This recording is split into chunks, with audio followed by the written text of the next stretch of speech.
सृष्टि बचपन से ही दिखने में सुंदर नहीं थी, लेकिन अमीर बाप की बेटी सृष्टि पर उसकी माँ जान छिड़कती। मेरी बेटी कितनी प्यारी है, भगवान सबको सृष्टि जैसी बेटी दे। सृष्टि धीरे धीरे बड़ी होती है। एक दिन सृष्टि की सहेली कहती है, तू दिखने में कितनी अजीब सी है, लेकिन मैं जानती हूँ हम सब में सबसे अच्छी शादी तो तेरी ही होगी। तेरे पापा अमीर जो हैं। और बता नहीं सकते यार, दहेज तो हर कोई देता है, ये क्या ज्यादा ले जाएगी अपने पति के लिए? अरे बड़े शहर में कोठी है इसके पापा की। अरे पापा की है ना, कौन सी इसकी है? इसकी होती तब तो कोई भी लड़का इससे शादी कर लेता। अरे पापा की मतलब पापा की है तो मेरी ही है ना? किसने कहा? अब तेरी तो तब होगी ना जब तेरा भाई ना हो। वैसे भी शादी के बाद सारी प्रॉपर्टी भाई के नाम होती है। सृष्टि समझ जाती है कि उसे किसी भी हालत में माँ बाप की सारी प्रॉपर्टी को अपने नाम करना है, लेकिन कैसे? एक दिन सृष्टि का भाई शीनू कहता है, बहन क्या कर रही है? तुझसे एक बात करनी है। अरे हाँ करना, मैं तो तेरी बहन हूँ। बहन मेरी लाइफ में ना एक लड़की है, बहुत अच्छी है। मैं सोच रहा हूँ माँ और पापा से बात करूँ शादी के लिए। सृष्टि को समझ में आ जाता है कि भाई की शादी होते ही भाभी उसे एक दिन भी घर में बर्दाश्त नहीं करेगी। क्या बात है भाई, बताना कौन है वो? यार वो बहुत अच्छी लड़की है, पढ़ी लिखी है, मेरे साथ जॉब भी करती है। बस एक प्रॉब्लम है। हाँ प्रॉब्लम? क्या प्रॉब्लम है भाई? यार वो शादीशुदा है, लेकिन उसके पति ने उसे सिर्फ इसलिए छोड़ दिया क्योंकि उसके माँ बाप दहेज नहीं दे पाए। सृष्टि ये सुनकर न जाने क्यों खुश हो जाती है। अरे भाई तो क्या हुआ, लड़की तुझे तो पसंद है ना?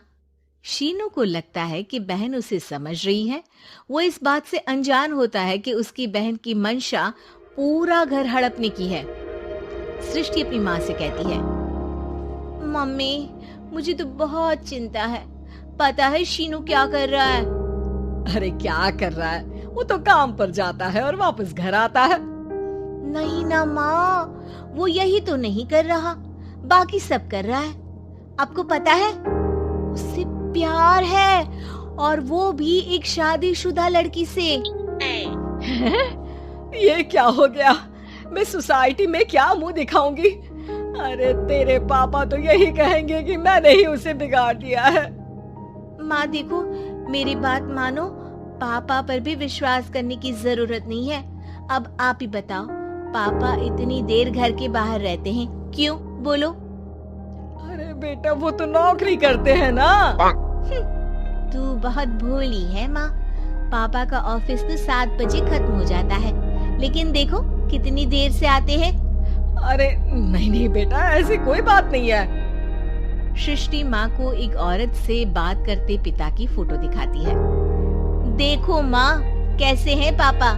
मैं ना कहती थी कि पापा सही नहीं है। मैं तेरे पापा से बात करूंगी, दे फोटो मुझे। ओ माँ, वो तो डिलीट हो गई।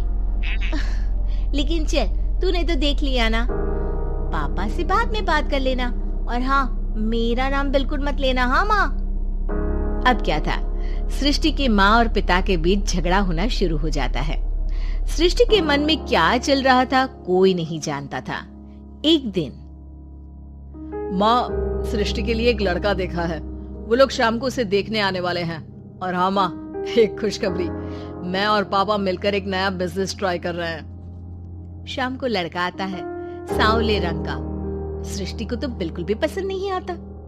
लड़की की माँ कहती है, लड़की का चेहरा तो कोई खास नहीं, लेकिन अगर मेरे बेटे को आप लोग सेटल कर दें तो मैं उसकी शादी आपकी बेटी से करवा दूं।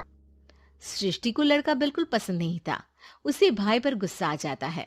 लड़के वालों के जाने के बाद कहती है, माँ देखा शीनू मेरे लिए कैसा लड़का लेकर आया, न दिखाने लायक न सुनने लायक, सेटल भी नहीं, वो भी हम करे।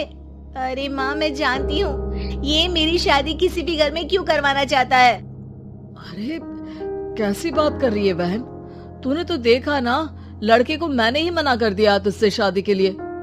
जिसने लड़का बताया था उसने उसकी बहुत तारीफ की थी। बात आई गई हो जाती है, लेकिन सृष्टि का मन शांत नहीं होता। क्या करूं, कुछ समझ में नहीं आ रहा। मेरी शादी हो गई तो ये लोग पूरी प्रॉपर्टी शीनू के नाम कर देंगे। मेरे हाथ तो कुछ लगेगा ही नहीं।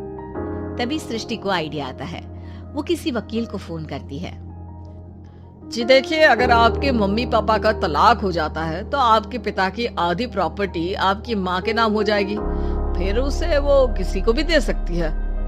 सृष्टि अब माँ को बेटे के खिलाफ भरती है। माँ, शीनू पर नजर रखा करो। वो जिस लड़की के प्यार में है ना, वो शादीशुदा है। यहाँ आएगी, सारा पैसा, रुपया, जमीन, जायदाद सब भड़क लेगी। पापा का भी हाल तुमसे छुपा नहीं है। ऐसा ना हो कि मैं और आप एक दिन सड़क पर भीख मांगे। हे भगवान, मैं तो जीते जी मर जाऊंगी अगर ऐसा हो गया तो। ऐसा हो गया नहीं माँ, ऐसा ही होगा। अभी समय है, आगे का सोच लो। मैं तो कहती हूँ पापा से आधी प्रॉपर्टी लेकर अलग हो जाओ। पापा की आधी प्रॉपर्टी भी हम लोगों को अगर मिल जाती है ना, तो अगले 7 जन्म सफल समझो। बेचारी माँ बेटी के कहने पर पति से तलाक लेकर अलग हो जाती है। सृष्टि अब पैसों से गाड़ी और अपने दूसरे महंगे शौक पूरे करने लगी। उसके दोस्त भी उसके पैसे इस्तेमाल करते। सृष्टि, कल तुम कहाँ थी? मैं सारा दिन घर पर अकेली थी। तो मैं क्या करूं? मैंने ठेका तो नहीं लिया है ना तुम्हें संभालने का। माँ को सृष्टि से ये उम्मीद नहीं थी। वो बैठकर रोने लगती है। वहीं उसका पति यानी कि सृष्टि के पिता आ जाते हैं। मैं जानता था कि तुम्हारा यही हाल होगा, तो आपने मुझे रोका क्यों नहीं? मैं रोकता तो तुम रुकती क्या? सृष्टि के कहने पर तुमने मुझ पर, अपने बेटे पर शक किया, लेकिन तुम ये भूल गई कि कैसे हम दोनों ने मिलकर जीवन में इतना सब खड़ा किया। माँ पति के गले लग जाती है।